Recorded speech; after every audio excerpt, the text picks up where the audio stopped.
What is up, guys? Sooner the Savage back, and today I am here with my NFL Week Michael Thomas predictions. It is Week 13, and it is also American Thanksgiving week, so any of my fellow Americans who are actually watching this video, happy Thanksgiving. I mean, honestly, it's pretty cool. Get a whole day off, get to watch football. For me, I don't get a whole day off. I do get a half day at my school, but anyways, enough about this. I got some predictions to make, and for the first time since Week 3, I will be making predictions on every team. All the teams, they are done with their bye weeks.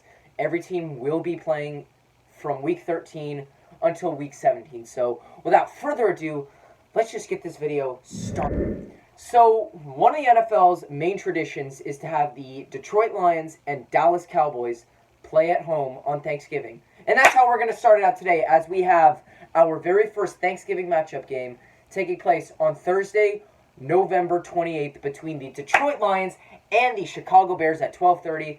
Last week, the Chicago Bears came off a 19-14 victory over the New York Giants, and the Lions came off a 19-16 loss against the Washington Redskins. So starting out with the Bears, well, I don't really know what to say because, you know, sure you won a game, but you beat the Giants, and Mitch Trubisky looked like absolute trash against one of the worst defenses in the league. He did throw for 278 yards, but he also threw for a touchdown and a pick. Tariq Cohen, David Montgomery barely even could crack 50 rushing yards. Trubisky ran for 18 yards and a touchdown. But Allen Robinson has finally come back out as he had 6 receptions, 131 yards, and a touchdown. And, your defense, you held Daniel Jones, Saquon Barkley to be very limited, so good performance with the defense. And then the Lions. You guys lost the Redskins. Jeff Driscoll, I thought I had some optimism thinking that you didn't look too bad against the Cowboys. But now, and then you face the Redskins and you throw 207 yards, 1 touchdown, and 3 picks. Bo Scarborough ran for 98 yards and nearly got 100. Kenny Golladay and Marvin Jones combined for about 100 receiving yards. But that's about it. The offense was just completely dry. The Redskins didn't even play that good of a game. But but they somehow put up more than enough to win. So the Bears are favored by about 6 to win this game. And I'm going to say the Bears will hold off, and they will win this game. But will they cover the spread? You know what? I'm going to say they're going to cover the spread. And now you have our second Thanksgiving football matchup taking place same day, October 28th at 4:30, this time between the Buffalo Bills and the Dallas Cowboys. The Bills came off a 20-3 victory over the Denver Broncos last week, and the Dallas Cowboys came off a 13-9 loss against the New England Patriots. So the Bills, well, the Broncos aren't exactly the hardest team to face, The Bills, their 8 wins this year kind of came off trash teams. I'm not going to lie. So Josh Allen, 185 yards, 2 touchdowns, and a pick. Devin Singletary ran for 106 yards, which is him and Frank Gore putting up 170-plus rushing yards is pretty impressive. Just because they're facing one of the best defenses in the league in the Broncos. That front 7 is dangerous. Cole Beasley and John Brown combined for about 100 receiving yards and 2 touchdowns. The defense, of course, it's so easy to hold off Brandon Allen. And then the Cowboys, look. The Cowboys are 6-5. They lead the NFC East, which is, to me, the worst division in football outside the AFC South. And, of course, a lot like the Bills, they beat up on bad teams. But when they face good competition, they buckle. And in New England, they just completely buckled. Dak Prescott threw 212 yards, no touchdowns, and a pick. Ezekiel Elliott, he did get 86 rushing yards. Your defense, the Patriots' offense hasn't exactly been amazing this year. You only held them to 13 points, which was pretty good, but their defense was just too good for you guys. In terms of receiving, Amari Cooper was the highlight. No receptions. Stephon Gilmore just completely silenced him. So Dallas is actually favored to win this matchup, but I'm going to go upset special, and I'm going to say the Buffalo Bills will prevail and pull out a stunning upset as they will improve to 9-3, because at this point, if they want to prove that they're an actual threat to the NFL, they have to win today. Well, at least on Thanksgiving, so they're going to win. Bills win this game. And now you have our final Thanksgiving football matchup between the Atlanta Falcons and my boys New Orleans Saints. This is the second straight year that we are facing off on Thanksgiving. Last year, we did it in New Orleans, and we celebrated with turkey legs. But this year, we will be playing Thanksgiving in Atlanta. So last week, the Saints came off a 34-31 victory over the Carolina Panthers, and the Atlanta Falcons came off a 35-22 loss against the Tampa Bay Buccaneers.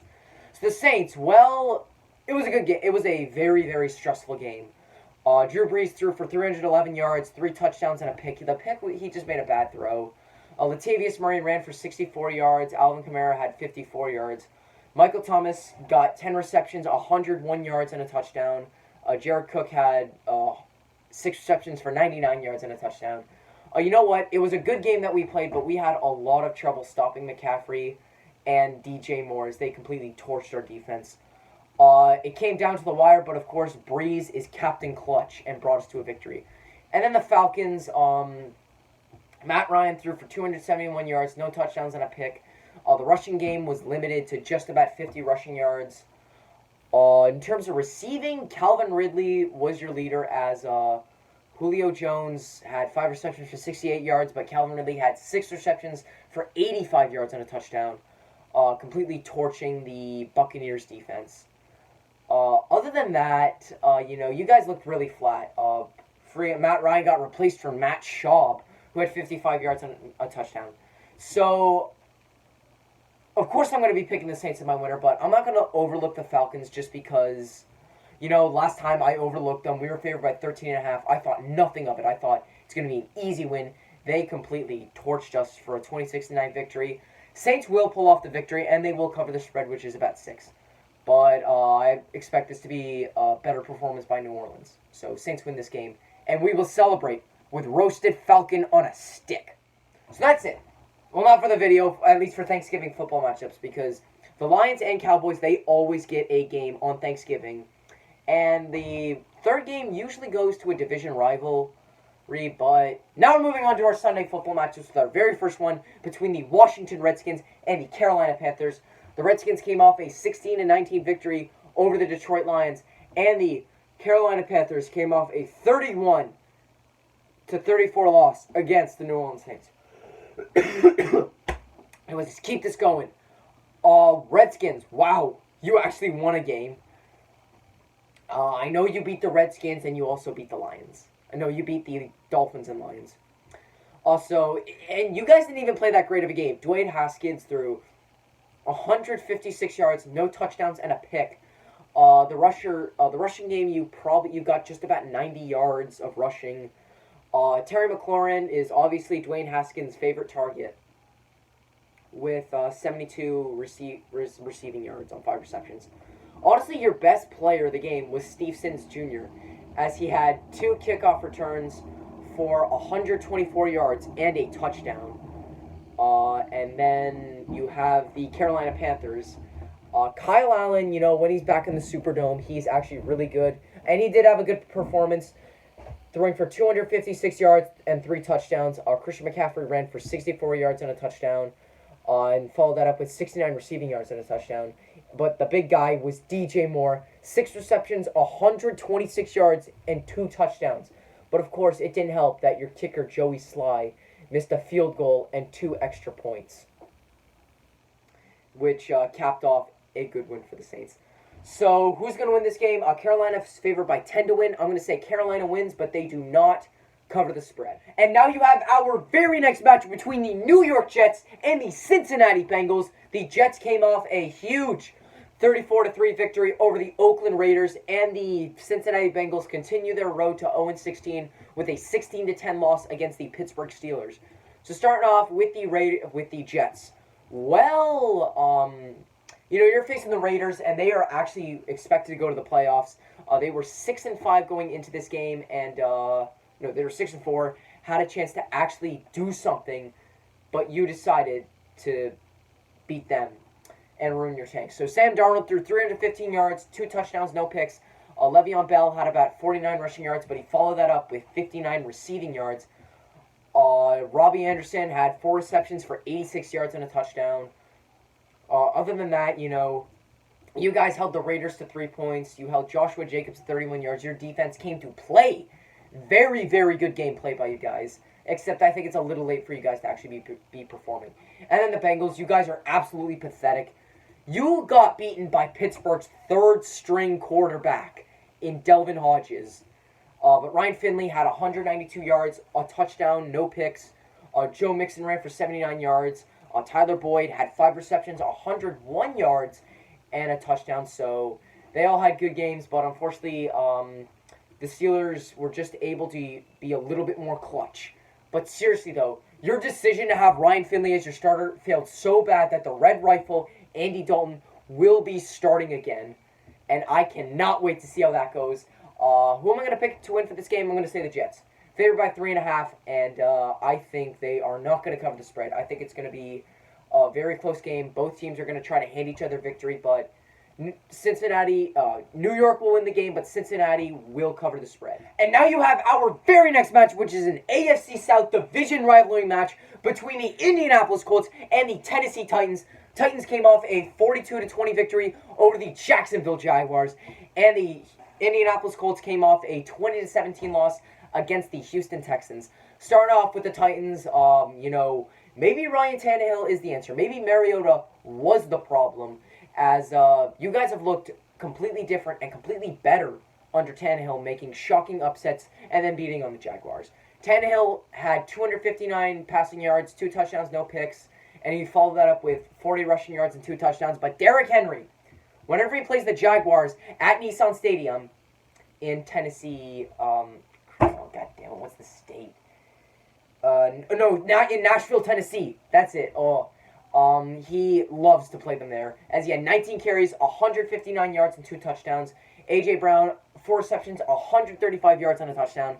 And in terms of receivers, that was about it, as Jacksonville just couldn't do anything. Jacoby Brissett for the Colts, had 129 yards, no touchdowns, no picks. Jonathan Williams, they are without Marlon Mack, but Jonathan Williams had 104 rushing yards and a touchdown. The receivers didn't really do jack squat because, he's not quite Andrew Luck, and he's had a little bit of trouble getting at the receivers, as the top receiver was Eric Ebron with 4 receptions for 44 yards. And so, you guys did get screwed over, though, because the Texans, when they're just trying to kind of milk the clock, Watson fumbled, and the refs didn't call it a fumble. They didn't give it to you guys. They gave it to the Texans, as that would have been the big chance to win the game. So honestly, when it comes to both these teams, they can still fight for the division, but honestly, they gotta fight for the wild card. So who's gonna win this game? Indianapolis is favored by 2.5. I believe they will win and cover the spread. Moving on. And now you have what might be the match of the week between the Baltimore Ravens and the San Francisco 49ers. The 49ers came off a 37-8 victory over the Green Bay Packers on Sunday Night Football, and the Ravens came off a 45-6 victory over the Rams on Monday Night Football. So those 49ers, honestly, I hate to say it, I've been a doubter for a while because I just don't know who they are, because, I don't know. I mean, against the Packers, they had to make a bit of a statement victory, and you know what? They did. Jimmy Garoppolo threw for 253 yards, 2 touchdowns, no picks. Your rushing game, you guys got a running back by committee. Combined for about 100 rushing yards, with Raheem Mostert having 45 yards on a touchdown, and Coleman with 39 yards on a touchdown. George Kittle had 129 receiving yards on 6 receptions for a touchdown, but really, where you guys strived was the defense. The defense is just amazing, especially Nick Bosa and the front 7. And then you have the Ravens. Well, look, Lamar Jackson, I didn't think he would actually develop as quickly as he did. He had 169 passing yards and 5 touchdowns. I know he didn't really pass a lot, but he made up for it with 95 rushing yards. Mark Ingram had 111 rushing yards for a touchdown. But Lamar Jackson is literally a gun. I'm sorry, I meant Mark Ingram had 111 rushing yards. But Marquise Brown, 5 receptions, 42 yards and 2 touchdowns. The Rams, they still think that they're a good team, but they've cracked Sean McVay. Sean McVay has finally been cracked. So currently, Baltimore is favored by 6 to win this game. I think they're going to win, but I don't think that the Ravens will cover the spread. And now you have our very next matchup between the Tampa Bay Buccaneers and the Jacksonville Jaguars. The Buccaneers came off a 35-22 victory over the Atlanta Falcons, and the Jacksonville Jaguars came off a 42-20 loss against the Tennessee Titans. Starting out with the Buccaneers, Jameis Winston, at first he was throwing picks. He threw 2 interceptions last game, but he followed up and he threw 313 yards and 3 touchdowns. But he still had those 2 picks. Ronald Jones II, tried his best to get the rushing game going, but it wasn't too much as he had 150. He only had 51 yards and a touchdown. Chris Godwin just flashed how much of a talent he was with 7 receptions, 184 yards, and 2 touchdowns. But I think one of the key highlights of the game was Vita Vea. Defensive tackle, a 324 defensive tackle, got a 1-yard receiving touchdown, as you guys just completely crushed the Falcons. And then the Jaguars, Nick Foles hasn't exactly done too much. He threw for 272 yards last game, which was pretty good. Leonard Fournette had 24 carries for 97 yards and 2 touchdowns. D.D. Westbrook had 8 receptions for 69 yards. DJ Chark, he's your top receiver, but he was relatively quiet this week with 5 receptions for 38 receiving yards. Not much I can say about the Jaguars because they've been incredibly mediocre this year. Like I have expectations for them, but they just never seem to follow up. And currently Jacksonville's favored by 1 to win this game. Well, they're going to win and cover the spread. And to be honest, if you're favored to win by 1 and you win the game, it's pretty easy to cover the spread. So Jaguars win this game. And now you have our very next match between the Philadelphia Eagles and the Miami Dolphins.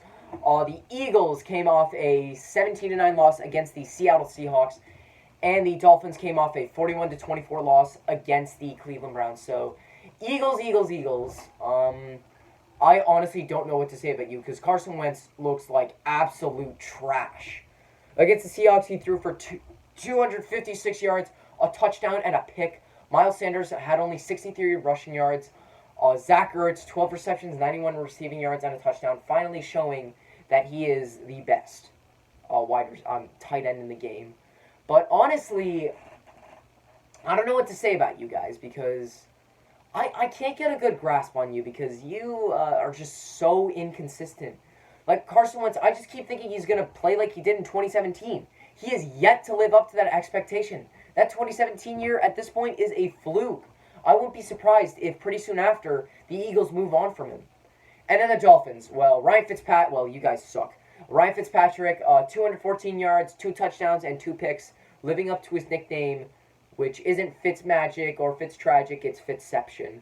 He also followed up with 45 rushing yards and a touchdown. In terms of receiving, your top guy is Devontae Parker, 6 receptions, 91 yards, and no touchdowns. But honestly, Eagles, if you want a chance to make the playoffs, you got to win the division because, like I said, you guys are not going to win it through the wild card because at this point, the Seahawks and Vikings both have 8+ wins, and you only have 5 wins. Your only chance is through the division. And honestly, if you want to get some momentum back, this is the matchup because you're facing Miami. Carson Wentz will maybe build up some momentum, and he could carry that and carry them to the playoffs. So I think Eagles win this game and cover the spread, which is 9 points, which I think this week is the second largest spread. It's actually the largest spread right behind the Kansas City Chiefs and the Carolina Panthers. Anyways, Eagles win. Moving. And now you have our very next match between the Green Bay Packers and the New York Giants. The Packers came off a 37-8 loss against the San Francisco 49ers, and the New York Giants came off a 19-14 loss against the Chicago Bears. Anyway, starting out, the Packers, well, honestly, this had to be a statement game, and you guys completely blew it. You guys were horrible. Your offense was just completely silenced by the 49ers. Aaron Rodgers had 104 yards and a touchdown. That's it. Jamal Williams, 45 rushing yards. Aaron Jones had 38 rushing yards. Other than that, your only good player in that night was Devontae Adams with 7 receptions, 43 yards, and a touchdown. And you guys couldn't even convert on third down. You guys were 1 for 15 on third down. It was just a horrible game you guys played.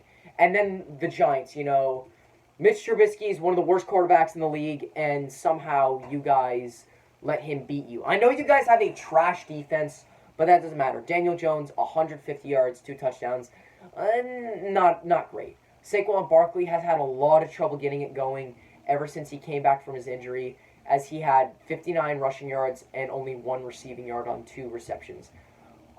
In other words, Darius Slayton and Golden Tate carry the receivers, combining for just about 100 receiving yards. Other than that, your defense was able to let the Bears outscore you in a very, very sloppy game. So, got to pick a winner for this one. Easily going to be the Packers, favored by 6.5. And against a team like the Giants, they will easily cover the spread and win the game. And now you have our final 1 o'clock football matchup between the Pittsburgh Steelers and the Cleveland Browns. The Browns came off a 41-24 victory over the Miami Dolphins, and the Steelers came off a 16-10 victory over the Cincinnati Bengals. Now, both these teams are surprisingly in the playoff hunt, as the Steelers have the second wildcard spot, but if the Browns can build up a bit of a winning streak, they could maybe steal the last wildcard spot, which honestly at this point is a toss-up. But anyways, starting off with the Browns, you guys had maybe the craziest tailgate, having a Mason Rudolph pinata and having a helmet just to smack him with it. But anyways, Baker Mayfield was legit last week, throwing for 327 yards, 3 touchdowns and a pick. Nick Chubb ran for 106 yards. Jarvis Landry is clearly his favorite target. Baker Mayfield's had a little bit of trouble connecting with OBJ, even though OBJ got 6 receptions, 84 yards, and a touchdown. He's definitely preferred Jarvis Landry, who had 10 receptions, 148 yards, and 2 touchdowns. So am I supposed to be convinced that this is a turnaround? Not really. You beat up on the Dolphins. Not that much of an accomplishment. And the Steelers, well, it's not much of an accomplishment that you beat the Bengals. You guys played a horrible game. Mason Rudolph was absolute trash. He was so bad that he was replaced by Delvin Hodges, who actually led the Steelers to victory. Rudolph had 85 yards, no touchdowns, and a pick. And Delvin Hodges had 118 yards and a touchdown. You guys have no rushing game, but Benny Snell Jr., out of all people, had 98 rushing yards. James Washington had 98 receiving yards and a touchdown, but that's about it. No one else on receiving was able to do too much, as Juju was unable to perform the game. Your defense stopped the Bengals, but they suck anyways. Gotta pick a winner for this one. The Browns are favored by 1.5 to win, and I believe they will win and cover the spread for this game. So Browns win this game and improve to 6-6. And now you have our very first 4 o'clock matchup between the LA Rams and the Arizona Cardinals. Rams came off a 45-6 loss against the Baltimore Ravens. And the Cardinals, they were on their bye last week, and they came off a 36-26 loss against the 49ers. So starting off with the Rams, honestly, I don't know what's with you guys. You guys were in the Super Bowl last year. You lost by 10 points to the Patriots.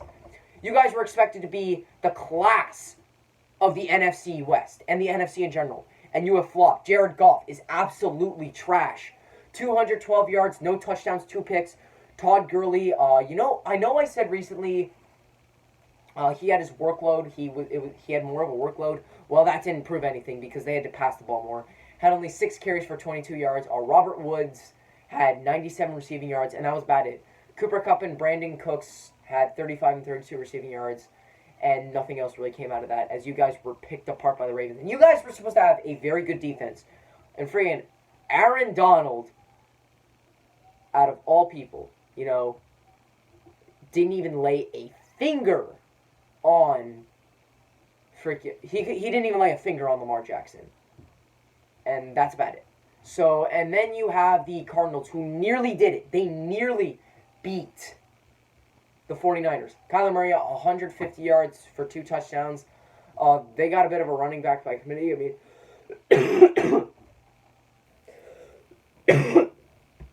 Sorry guys, still a little sick. David Johnson isn't really in the picture, as Kenyon Drake had 67 rushing yards. So did Kyler Murray, but Kyler Murray was the one who ended up with a touchdown. Christian Kirk couldn't quite have his performance like he had against the Buccaneers, only had 41 receiving yards. Fitzgerald had 37 receiving yards and a touchdown. And other than that, not much else I could say, You guys kept it close for a while, but your defense just completely and utterly collapsed under you. So if I got to pick a winner for this one, I know the Rams are favored by 3, but I think the Cardinals will come out with the upset, proving that the Rams actually aren't a good team and that Jared Goff shouldn't have been paid as much as he actually did get paid. So Cardinals win, and Rams do not cover the spread. And now you have our very next matchup between the Oakland Raiders and the Kansas City Chiefs. Raiders came off a very, very bad loss, a 34-3 loss against the New York Jets. And the Chiefs were on their bye last week, but came off a 24-17 victory on Monday Night Football against the Chargers at Estadio Azteca in Mexico City. And anyways, starting off with the Raiders, I thought this game would be much closer, but the fact that you lost the Jets, you can kiss your playoff hopes goodbye. Derek Carr, 127 yards, no touchdowns, and a pick. Josh Jacobs was limited to only 34 rushing yards. And in terms of receiving yards, he only had 2. Jalen Richard had 47 receiving yards. That's it. No receiver could crack over 50 yards. And you guys were just completely embarrassed by a team that you were expected to smother last week. It was an absolutely pathetic showing.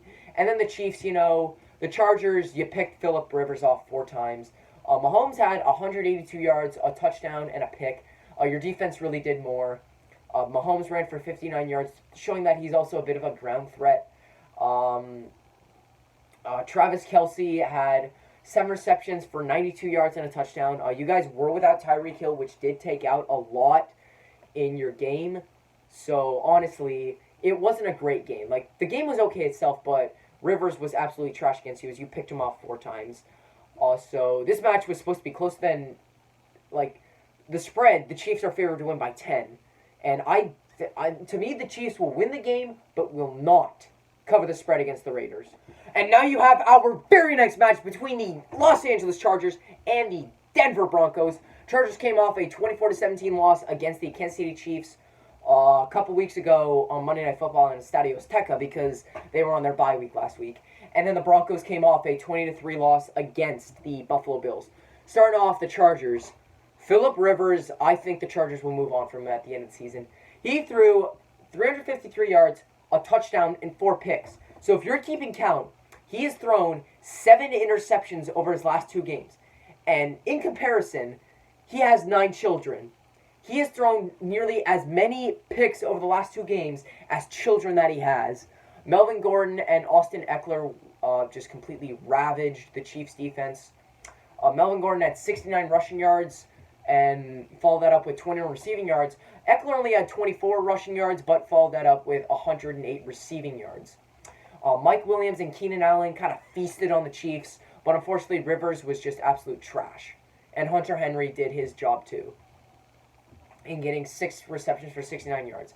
And then the Broncos, look, after the Minnesota game, all hope for you was lost. Brandon Allen had 82 yards, no touchdowns, and a pick. I think it's time to start Drew Lock at this point, because you're not doing it with Flacco, and you're not doing it with Allen either. Phillip Lindsay had 57 rushing yards. Royce Freeman only had 20 rushing yards. And your top receiver was Cortland Sutton, 27 receiving yards, as you guys were just completely silenced by the Bills and their elite defense. So if I got to pick a win of this one, Chargers are favored by 2.5, and they're going to cover and win the game. And now you have our Sunday night football matchup between the New England Patriots and the Houston Texans. Patriots came off a 13-9 victory over the Dallas Cowboys last week, and then the Texans came off a 27-17 victory, 20-17 victory over the Indianapolis Colts. Patriots, you guys looked like absolute crap. At least your offense. Your defense, you stopped the Cowboys, which is pretty good.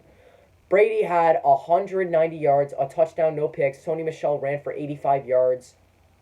In terms of receiving, Julian Edelman, 8 receptions, 93 yards, but your big highlight was N'Keal Harry, the 32nd overall pick from the 2019 draft, having 1 reception for 10 yards as he did pick up a touchdown. And honestly, your defense held the Cowboys to 9 points, and now Jason Garrett's on the hot seat. The Clapmaster might actually be fired at the end of the season. And then the Texans, Deshaun, you guys had a decently convincing win. Deshaun Watson, 298 yards, 2 touchdowns, and a pick. Carlos Hyde had 67 rushing yards, but the 2 main guys were Will Fuller and DeAndre Hopkins. Will Fuller, 7 receptions, 140 yards, no touchdowns, but DeAndre Hopkins made up for it with 6 receptions, 94 yards, and 2 touchdowns. You guys did get lucky as the refs didn't call you a fumble near the end of the game, but it doesn't matter. So who's going to win this game? Patriots are favored to win this game, but I think the Texans will pull off the upset and win this game and emphasize their lead in the AFC South. So Texans win. And now you have our final matchup, which is the Minnesota Vikings and the Seattle Seahawks on Monday Night Football in Seattle. Vikings won their bye week last week, but last time they came off a 27-23 victory over the Denver Broncos. And the Seattle Seahawks came off a 17-9 victory over the Eagles. So, this year all I've done is diss Kirk Cousins. I think he's just not clutch, but he proved to be incredibly clutch as he and the Broncos rallied 27 points in the second half, 20 points in the fourth quarter. Kirk Cousins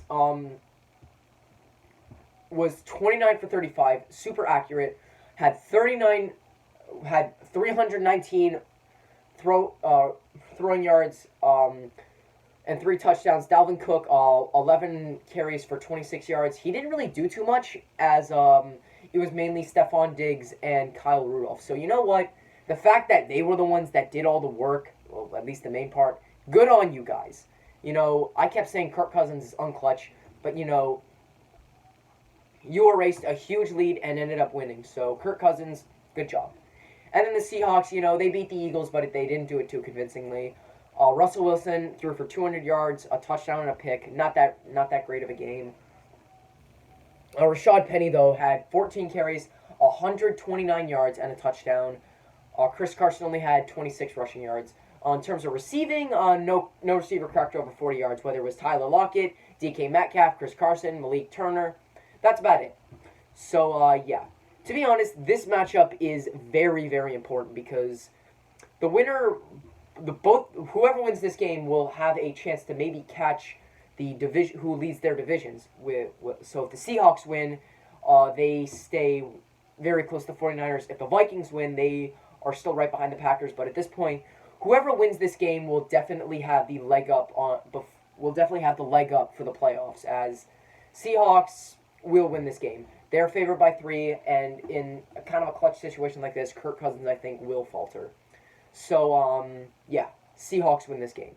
And that is going to wrap up my video for today. Thank you guys all so much for watching. If you want to see the rest of my prediction videos, the links will be in the description below. Make sure to like this video, subscribe to my channel, comment down below what other kind of videos you want to see. Make sure to follow me on Instagram and Snapchat at StudentSavage. Thank you guys all so much for watching. Have a great day, and once again to all my American viewers, happy Thanksgiving, and good luck on Black Friday. Who Dat Nation is out.